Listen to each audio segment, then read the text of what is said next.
Hello friends, welcome to our channel. ఇక్కడ ఎంతమంది చాయ్ lovers ఉన్నారండి. వెదర్ని ఆస్వాదిస్తూ ఈవినింగ్ టైంలో అలా వెదర్ని చూసుకుంటూ ఒక కప్పు చాయ్ తాగితే ప్రాణానికి చాలా హాయిగా ఉంటుంది. ఇంకెందుకు ఆలస్యం, ఇప్పుడు చాయ్ పెట్టిద్దాం రండి. స్టవ్ ఆన్ చేసి లో ఫ్లేమ్లో ఒక గిన్నెని పెట్టేసుకోవాలి. ఆ గిన్నెలోకి చక్కటి చిక్కనైన ఒక గ్లాస్ పాలని యాడ్ చేసుకుందాం. ఆ ఒక గ్లాస్ పాలకి ఒక గ్లాస్ నీళ్ళు యాడ్ చేసుకొని 1 స్పూన్ టీ పొడిని యాడ్ చేసుకొని 1.5 స్పూన్ షుగర్ని యాడ్ చేసుకొని ఒక చిన్న అల్లం ముక్కని దంచేసి యాడ్ చేసుకోవాలి. జింజర్ టీ పెట్టుకుంటే దాని టేస్టే వేరే లెవెల్ అండి.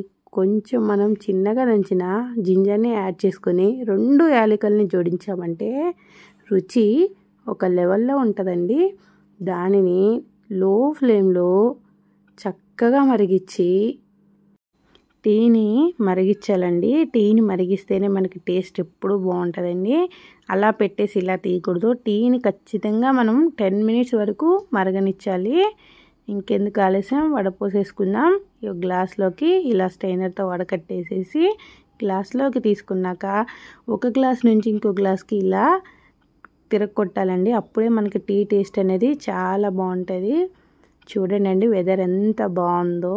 ఈ వెదర్ని చూసుకుంటూ ఒక కప్పు చాయ్ని తాగుతూ మీరు కూడా ఇంకెందుకు ఆలస్యం, చూసేసారు కదా. టీని పెట్టుకొని వెదర్ని ఆస్వాదించండి. Thank you for watching.